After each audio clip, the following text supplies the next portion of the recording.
এনিটক চাই থকাৰ বাবে ধন্যবাদ ষ্টুডিঅত মই নিজৰ আদিব লাইছো এই মুহূৰ্তৰ এক অত্যন্ত গুৰুত্বপূৰ্ণ খবৰ পুনৰ অঘটন এতিয়া ৰেল যাত্ৰা সম্পূৰ্ণৰূপে বন্ধ কৰি দিয়াছে প্ৰকৃতিয়ে যেহেতু কালৰূপ ধাৰণ কৰিছে এটাৰ পিছত এটা ভূমিস্খলন ঘটনা সংঘটিত হৈ আছে তাৰ বাবে এতিয়া সম্পূৰ্ণৰূপে যাতায়াত ব্যৱস্থা বন্ধ কৰি দিছে আপুনি যদি এঠাইৰ পৰা আন এঠাইলৈ ৰেলেৰে যাত্ৰা কৰিম বুলি ভাবিছে তেতিয়াহলে ভুলতো নাযাব কিয়নো কেইবাখনো ৰেল বাতিল কৰি দিছে এই মুহূৰ্তত সবিস্তাৰে জনাবলৈ যত্ন কৰিছো এনিটক চাই থকা প্ৰতিগৰাকী দৰ্শকক জনাবলৈ যত্ন কৰি আছো এই মুহূৰ্তৰ এক অত্যন্ত গুৰুত্বপূৰ্ণ খবৰ ৰেল যাত্ৰীসকল সাৱধান হওক ভূমিস্খলনৰ ফলত আজিও ব্যাহত হৈছে ৰেল যোগাযোগ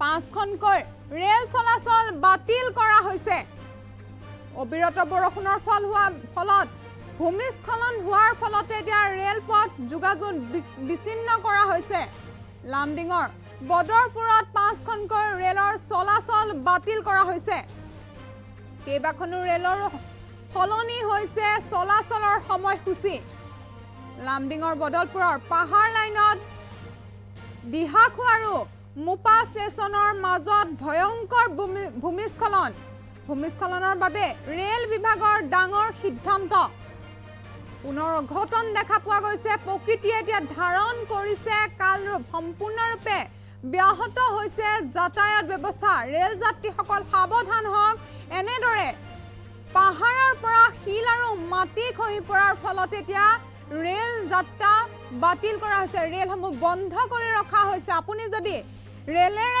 যাত্ৰা কৰিম বুলি ভাবিছে তেতিয়াহলে সাৱধান হওক ভুলতো ৰেল যাত্ৰা নকৰিব কিয়নো পাহাৰ খহি পৰিছে এতিয়া পাহাৰৰ পৰা মাটি খহি পৰিছে শিল খহি পৰিছে আৰু ৰেল যাতায়াত বন্ধ কৰি ৰখা হৈছে ৰেলপথত বাগৰি পৰিছে শিল মাটি ভয়ংকৰ ভূমিস্খলন হোৱা পৰিলক্ষিত হৈছে আজিও ব্যাহত আছে ৰেল যোগাযোগ পাঁচখনকৈ ৰেল চলাচল এতিয়া বাতিল কৰা হৈছে অবিৰত বৰষুণৰ ফলত এতিয়া ভূমিস্খলন হৈছে আৰু তাৰ পিছতে ৰেল যোগাযোগ বিচ্ছিন্ন হৈ পৰিছে লামডিং বদৰপুৰৰ পাঁচখনকৈ ৰেল চলাচল বাতিল কৰা হৈছে কেইবাখন ৰেলৰো সলনি কৰা হৈছে সময়সূচী লামডিঙৰ বদলপুৰত পাহাৰ লাইনৰ এতিয়া ষ্টেচনৰ মাজত ভয়ংকৰ বিস্ফোৰণ হোৱা পৰিলক্ষিত হৈছে আৰু ভূমিস্খলনৰ বাবে ৰেল বিভাগে ডাঙৰ সিদ্ধান্ত গ্ৰহণ কৰিছে এতিয়া ৰেলসমূহ বাতিল কৰা হৈছে আৰু কেইখনমান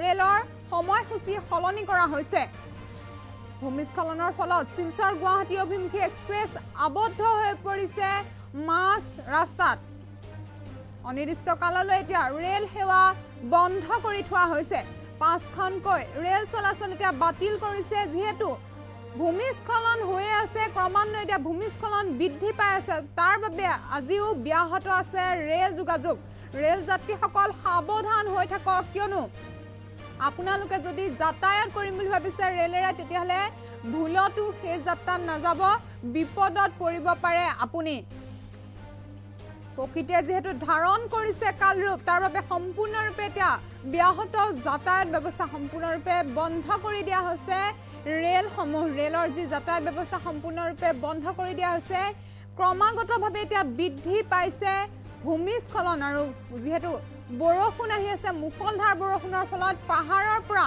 শিল আৰু মাটি খহি পৰিছে আৰু তাৰ ফলতে বন্ধ হৈ গৈছে ৰেলৰ আলিসমূহ ৰেলৰ যি ৰেল যায় সেই ৰাস্তাসমূহ বন্ধ হৈ গৈছে আৰু তাৰ ফলতে এতিয়া বাতিল কৰিছে কেইবাখনো ৰেল আৰু কেইখনমান ৰেলৰ সময়সূচী সলনি কৰা হৈছে পাঁচখনকৈ ৰেল চলাচল এতিয়া বাতিল কৰিছে ৰেল কৰ্তৃপক্ষই অবিৰত যি বৰষুণ আহি আছে তাৰ ফলতে ভূমিস্খলন হৈছে আৰু ৰেল যোগাযোগ বিচ্ছিন্ন হৈ পৰিছে লামডিং বদৰপুৰৰ পাঁচখনকৈ ৰেল চলাচল বাতিল কৰা হৈছে কেইবাখনো ৰেলৰো সময়সূচী সলনি কৰা হৈছে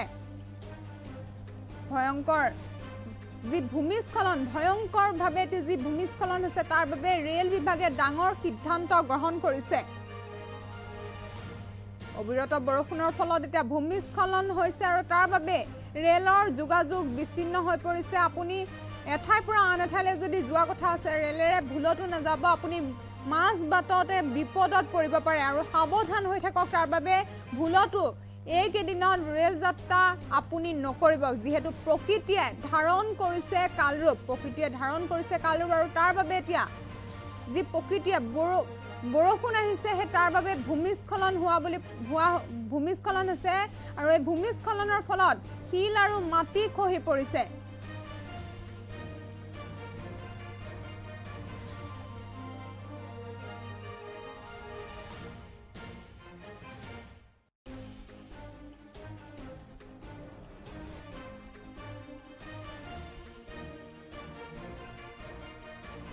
बदरपुर सेक्शन है, इसमें 2 स्टेशन हैं, दिहाको मोपा। ये करीब 45 किलोमीटर लमडिंग से है दिहाको, और मोपा उसके आगे 10 किलोमीटर और है, 12 किलोमीटर आगे है। उसके बीच में किलोमीटर 51 पे एक हिल है, बहुत बड़ा हिल है, 100 मीटर लगभग ऊंचाई है उसकी। 3 दिन से बहुत हैवी रेनफॉल हो रहा था। आज सुबह भी रेनफॉल हुआ है वहाँ पे। तो वहाँ ऊपर से मिट्टी आके नीचे आई है ट्रैक पे, बोल्डर्स भी आए हैं, उसकी वजह से हमारा ट्रैक में बाधा आ गई है। जिस समय ये घटना हुई उस समय एक ट्रेन थी सिलचर गुवाहाटी, ये रास्ते में थी। उस साइट पे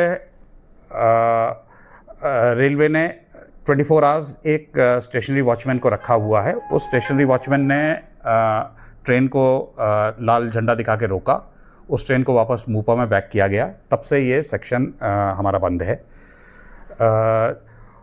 इसमें काफ़ी काम है, लेकिन हम लोग अभी जो सोच रहे हैं कि काफ़ी संभावना है कि कल सुबह तक हम सेक्शन को में वापस गाड़ी चला सकें। बहुत 3-4 घंटे में हमारा सारा ट्रैक क्लियर हो जाएगा और रात भर स्लोप का प्रोटेक्शन होगा। मिट्टी गिरता है ना ऊपर से, जो जहाँ पे अनस्टेबल होता है ना, पहाड़ बहुत स्टीप होता है, वहाँ पे कभी कभी ये होता है। 2022 में इस लोकेशन में यही चीज़ हुई थी, और अभी पिछले 3 दिनों से रेन्स हो रही थी। तो आज ये 14:45 पे घटना हुई है। अभी हम लोगों ने नॉर्थ फ्रंटियर रेलवे की तरफ से प्रेस रिलीज़ जारी किया है। इसमें हमने ये मान के जारी किया है कि कल तक हमारा ट्रैक रिस्टोर हो जाएगा। इसलिए हमने, देखिए, रात भर काम चलेगा। हमें आशा है कि जो हमने सोचा है ज़्यादा सिचुएशन ख़राब नहीं होगी, हम रात को रिस्टोर कर लेंगे इसको। इसमें क्या है, देखिए, जो अभी हम लोगों ने क्या किया है, हम यात्रियों को बीच रास्ते में नहीं छोड़ना चाहते। तो कुछ ट्रेन्स, जैसे जब ये घटना हुई है तो सबरूम सियालदा उस समय माहौर स्टेशन पे थी। ये गाड़ी माहौर में 16 बजे पहुंची थी। इसको हाफलॉन्ग हम ले जा रहे हैं। हमारी कोशिश है कि कोई बड़ा स्टेशन जैसे हाफलॉन्ग हो गया, बदरपुर हो गया, धर्मनगर हो गया, ताकि पैसेंजर को खाना चाहिए, कोई बाकी चीज़ चाहिए, वहाँ पे एक बड़े स्टेशन पे ले जाए। तो अभी हमने उसको हाफलॉन्ग पे रेगुलेट किया है, क्योंकि हमारी आशा है कि ये स्टेशन सेक्शन फिट हो जाएगा, और फिट होते ही हम इस गाड़ी को आगे रवाना कर देंगे। इसी प्रकार अगरतला लोकमान्य तिलक टर्मिनल, ये गाड़ी उस समय हाफलॉन्ग पे थी, इसको हाफलॉन्ग पे ही रोका हुआ है। अगरतला फिरोजपुर गाड़ी को धर्मनगर में रेगुलेट किया है। अभी हम इसको वापस अगरतला ले जा रहे हैं, लेकिन यात्रियों के पास ऑप्शन रहेगा अपने टिकट का, या तो वो रिफ़ंड करा लें, लेकिन अगर वो यात्रा करना चाहते हैं तो कल अगर मान लीजिए ट्रैक ठीक हो जाता है तो उसी गाड़ी को हम वापस चलाएंगे। बेंगलोर अगरतला, इसको अभी हमने गुवाहाटी में रेगुलेट किया हुआ है। आशा है कि ट्रैक ठीक हो जाएगा तो इसको आगे चलाएंगे। सियालदा सबरूम कंचनजंगा एक्सप्रेस, इसको अभी लमडिंग में रेगुलेट किया हुआ है, ये भी गाड़ी जाएगी। आनंद विहार अगरतला, ये गुवाहाटी में रेगुलेट किया हुआ है, या करेंगे, इसको गुवाहाटी में रेगुलेट करेंगे। ये भी गाड़ी अगर ट्रैक फिट होगा तो जाएगी। सिर्फ ये जो सिलचर गुवाहाटी की ट्रेन है, जो यही गाड़ी जा रही थी, फिर इसको वापस बैक किया। अभी हम इसको वापस सिलचर ले जा रहे हैं ताकि पैसेंजर्स को सुविधा हो, और सभी पैसेंजर्स को इसमें फुल रिफंड मिलेगा। ये तो हमारा रेगुलेशन की बात है। एक गाड़ी है दुर्लभचेरा गुवाहाटी, इसको हमने न्यू हाफलॉन्ग गुवाहाटी के बीच में कैंसिल किया है। रेक को हम वापस ले जाएंगे दुर्लभचेरा, ताकि कोई